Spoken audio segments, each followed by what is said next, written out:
Hello there. I'm Ray from Ray's Financial. I am the owner, the CEO and owner. And I'm here to tell y'all about CPNs. So I know what CPNs has become like this whole brand new thing in our era in today's society. And a lot of people are hearing the good things about them while they may be hearing some bad things about them as well. So I'm here to share with you about what a CPN is, what you can do with it, how you can use it. So let's jump right on in. So let me tell you what a CPN number is. So a CPN is a private number that can help you reestablish credit. It is a 9-digit number that is fully tri-merged with the credit bureaus. You'll need an address, email address, and a new telephone number. All of this is things that you need that cannot be attached to you. Anything that you have attached to your regular Social Security number, none of this can be attached to that. For a CPN, you need a brand new address, email, phone, and a phone number. So let's talk more about that. So what you can't get with the CPN is any government-based loans. You can't buy a house with it. And you cannot get a job and stuff with it. The only way you can do that is if you tri-merge it and add it to the IRS. So the IRS lets us have up to 2 CPNs per lifetime. So let's jump right on up in it. So I told you what you need pretty much is basically a new address, a phone number that you've never used, and it cannot be like a text now number. I highly recommend like a burner phone or whichever, like a track phone, something like that. That way you'll be able to have anything that's attached to your CPN routed to that number, and you really don't have to have that many minutes on it because you're just using it strictly for that. So what can you do with the CPN? I've told you what you can't do. Let's talk about what you can do. What you can do with the CPN is you can get an apartment, you can get a car, you can do just about anything that you can do with your regular credit profile.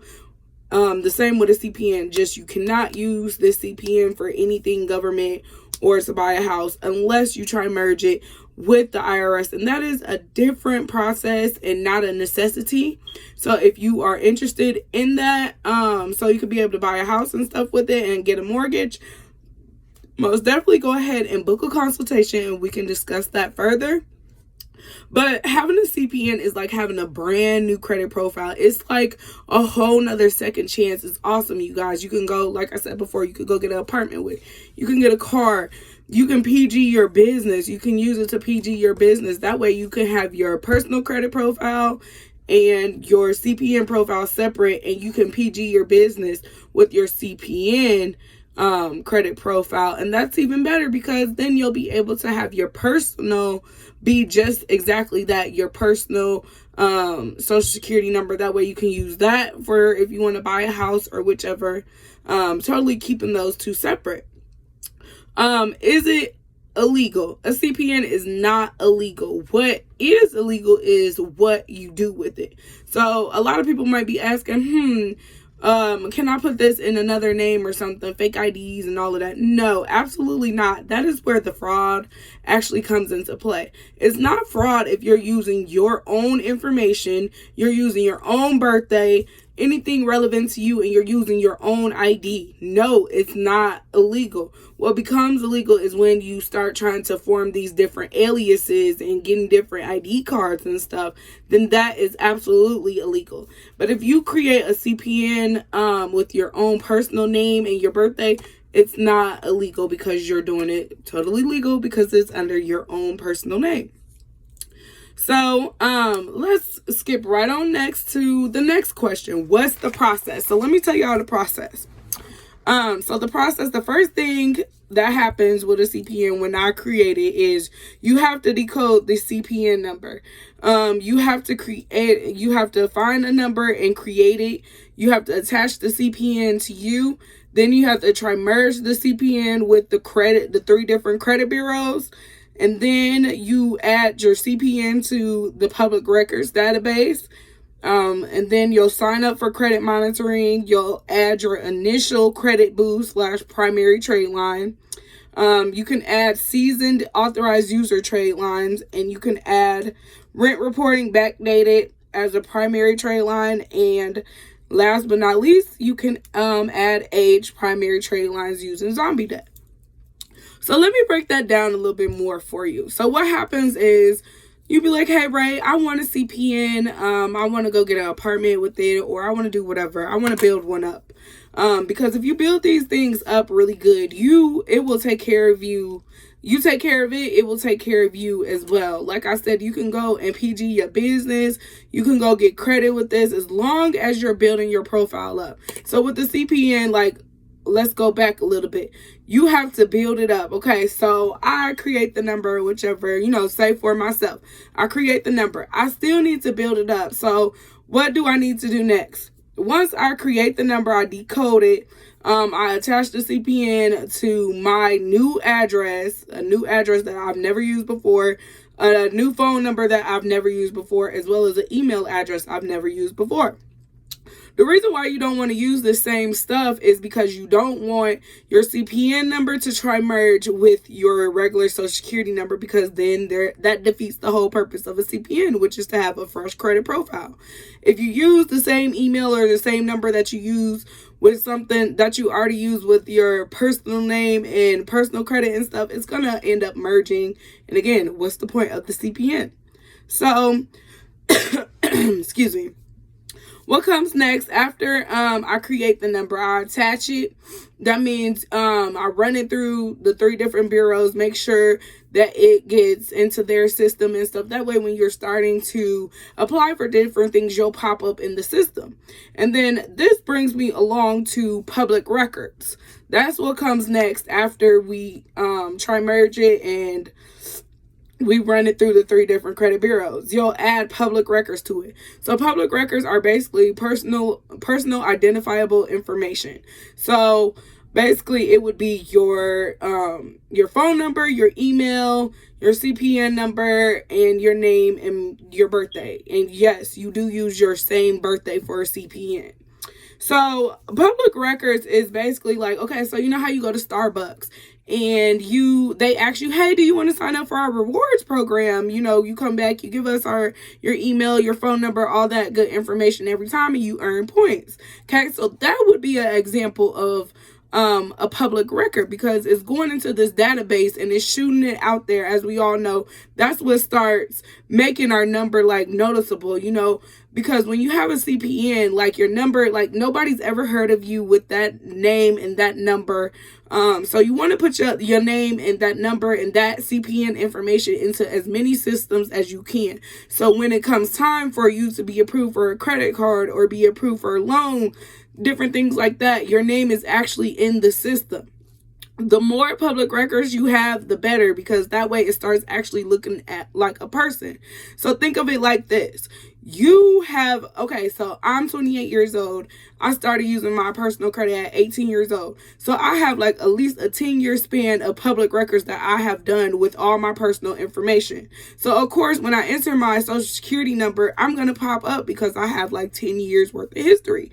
Like I'm constantly using my same email address attached to my social security number, constantly using the same phone number, constantly. So when you get a new CPN, it's a brand new number, brand new information. Nobody's ever heard of it. You want to use these public records. That way it's getting out into the open and into the systems and the bureaus. And that way when you go to apply, you'll be more likely to be approved because you're in the system with that information. They're not like, well, this person is just a ghost, because without public records, public information, you're a ghost. And if you're a ghost, being a ghost does not help you at all, especially when it comes down to credit. So Starbucks is one. So like another example would be, let's see, like if you go to, my favorite store is Route 21. I go to Route 21. I give them my CPN information. You don't give them the social, of course, but I would give them the information, the CPN phone number, and the CPN email. That way, boom, that's another record for my CPN to go in there. That way, I'm using it and making myself look like an actual real person, which I am using this different information. So you want to get that information into as many systems as you possibly can. That way it boosts your chances up and you become in the system more frequently. And when lenders check and see, they'll be able to see that, hey, this person, they have a Speedway account, they have a Starbucks account, they have this, they have that. The sweetest number for public records, I would say, is 700. When you hear about that, yes, it sounds very overwhelming. But in one of my packages, well, all of my packages, I give you at least 200, a list of 200 CPNs that gets you good off rip, and then you can find some more to go ahead and add. Just keep going and going with the different stores, Kroger's, Martin's, wherever you can put that information into. Do it. Absolutely do it. So after we get the public records done, you'll be able to sign up for credit monitoring like Credit Karma, Wallet Hub, Identity IQ. Now, you won't be able to log into all of this stuff if your public records are not strong. Of course, a lot of people have problems logging into this, or, whichever. It's because their public records aren't strong. Like, people just don't know that public records are the key to CPNs. So after that is done, you'll be able to add your initial primary trade line. So like an example of a trade line would be self. I'm sure a lot of people know that, like, you would sign up for self with your CPN information. And again, if your public records is not strong, then they more than likely will close your account. So after you add the initial primary trade line, you can add an authorized user trade line. So what an authorized user trade line is basically, for example, say I have a really great credit score and I have a Chase credit card. Okay, so I've been having it for like 3 years and it's got maybe a $12,000 limit on it. Okay, so there are websites where I can advertise that line of credit and people will go ahead and pay me like $300 to be added as an authorized user onto my account. That way, whenever I make a payment on my credit card bill, it'll help boost their credit up. All they have to do is pay me, and then I add them as an authorized user trade line, as an authorized user on there. And so they'll get the same benefits as me. Like, it'll raise my credit score and it'll help raise yours or the person's as well. So usually these trade lines only last a good about 60 days and then they'll come off. You'll have to buy it either again. Like, these authorized user trade lines are only good for like 2 months. Like, they're good for a person that may be in a rush and they're like, well, I need my score bumped up right now. I need a 700 score right now. I need it now. So it's good for people like that. And then you'll be able to go in and get what you're trying to get, with that credit score. But then after 2 months, it'll fall off. So you want to make sure you have primary trade lines like self. Those don't fall off because why? You're paying for those every month. You're continuously doing that. And unfortunately, with authorized user trade lines, you don't get like a monthly thing that you can do. Like, you're just looking up users on a certain website and you're buying their payment history pretty much for the next 2 months. So sometimes it's like $300, 300 or more. At the least it's 300, and you buy that and then you're added as an authorized user. No, you don't get to use their credit card. You're just on there piggybacking off of them pretty much. So authorized user trade line is absolutely not necessary. Like I said, it's good for people that are in a rush and they want something on there now. Of course, you'll have to pay the money, pay them the money to be added as an authorized user trade line. And that score will show up on your CPN almost immediately within 7 to 10 days. And then the next one, there's a good one where you add rent reporting. You backdate it. It can go as far back as 10 years. So think about it, y'all. When you have a fresh credit profile, it'll show that, like, the history is only maybe like a couple months old if you don't have one of these primaries that are like backdated some years ago. Like I was saying with the authorized user trade line, you can have one of those on there and it will make your CPN, it will make that credit profile look more aged, in which you do want it to look more aged. You want it to look like a legitimate credit profile. It's a fresh credit profile, but there are ways to, make it look more aged. It just all depends. And so, with rent reporting, you can do that and you can go back as far as 10 years. It just all depends.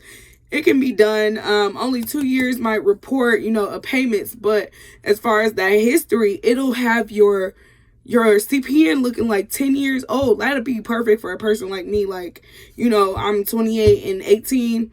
Now, don't get me wrong. If you're like over that age, it's fine. It's totally fine, because some people actually live with their families until they get so much older, and then they depart and start their own families and stuff. There's a loophole for everyone. And so the last process is the aged primary trade lines. This is like zombie debt. This one isn't as common, and there's actually certain stipulations to this. I don't really do this as much, but basically it's like buying debt from, so like for instance, like some people don't buy their debt. They don't pay their debt off, right? So for example, if I have like, just example wise, a Fingerhut bill, didn't pay it, it's 7 years old. So as we know, that comes off of our credit report. And then, those credit bureaus or creditors, the debt catchers, they are like, okay, we didn't make any money off of this. So basically they take that debt, consolidate it into one low price, and you can actually go back and forth with them, and you can purchase the debt. You can purchase it can be like, okay, $12,000 I owe them. You can purchase that $12,000 debt for only like maybe $100, $200, and then you pay it and you get a paper from them saying that it's paid off, and it goes to the credit bureau, and you show them, hey, this is something I have paid off. It should be reporting onto my credit history. Boom, you got another, that would be a 12,000 limit, maybe like 7-8 year old history right there. Boom. Easy trade line like that. So, doing CPNs definitely isn't for the weak. I definitely do have 3 different options that I am currently offering. Right now, I have a do-it-yourself package. This is where basically I have a video that I instruct you on how to do everything. Like I take you through this whole process, give you the papers and the documents that you need, and explain what each of what is and how to build the CPN number. And you basically do it all on your own. And then, of course, I have people that just want apartment packages. I have an apartment package. What this is basically, it's a package specifically for people that want apartments. Like I'll help you with the documentation that you need. I'll help you with the application. I'll be able to help coach you through specifically that anything related to your apartment package. Does this mean that you won't be able to use your CPN number? No. So I'll create a CPN number, and like I said, we'll be able to use it for the apartment package. You'll still be able to build on the CPN number, but I don't give instructions on how to do that with the apartment package. The apartment package is literally exactly what it is. Apartment package, I'm going to be able to assist you in getting an apartment with your CPN. You'll still be able to use your CPN, but you'll need to do the research, or you'll need to buy another package to be able to build that CPN up and continuously being able to use it for more than just an apartment. Okay? And so my last package is called the Guide Me package. The Guide Me package is where basically I walk you through this whole process. Me and you do this whole process together. I do a good majority of the work, but I actually teach you and I assist you and help you understand. That way, the Guide Me package is for, if you want credit cards, you want a car, you want an apartment, you want to be able to use your CPN for anything, just like your regular credit profile. I help you build that up. I help and teach you and tell you like what to do at this point, how to do it, how to basically get your CPN at like a 650 and above. So I have a program with the Guide Me package. You'll be able to have access to a group, where I'll be able to answer your questions, any questions that you have. It'll have lots of documents and files and extra information for you to help you aid in your CPN process. This group will be lifetime access. Not everybody is invited to it. Only the people who purchase the Guide Me package and they need assistance. Like I said, I do a good majority of the work with the Guide Me package. The only thing that you really have to do is make sure when I create a bank account, you have funds in that bank account, so I can be able to show you how to make sure you pay on your monthly trade lines, and then that way you're able to continue to build the score. So the Guide Me package is just exactly what it says. I'm going to be doing the work for you, and I'm going to be teaching you at the same time how to have a healthy CPN and what to do, and you'll be able to not have to worry so much. So those are my 3 packages, and that is pretty much what a CPN in a nutshell is. So the next steps that you would need to take after this video is go ahead and click the button below, and it'll take you to a page where it'll show you all the different package options we have along with video. And then you'll be able to select the package. I do offer payment plans as well. Payment plans just all depend. So if you're a person that needs a payment plan, by all means, go ahead and schedule a consultation. That way we can know how to set up your plan and how to move forward with it. If you want to pay straight through, go ahead and press the link, and we will get started with you within the next 24 to 48 hours after you schedule your consultation. All right, so this was your girl Ray, and I hope this video was very informative and helpful to you. Below, I do have some frequently asked questions that you can check out as well. And don't hesitate to book a consultation if you have any more questions. I appreciate you guys, and have a wonderful day. Peace.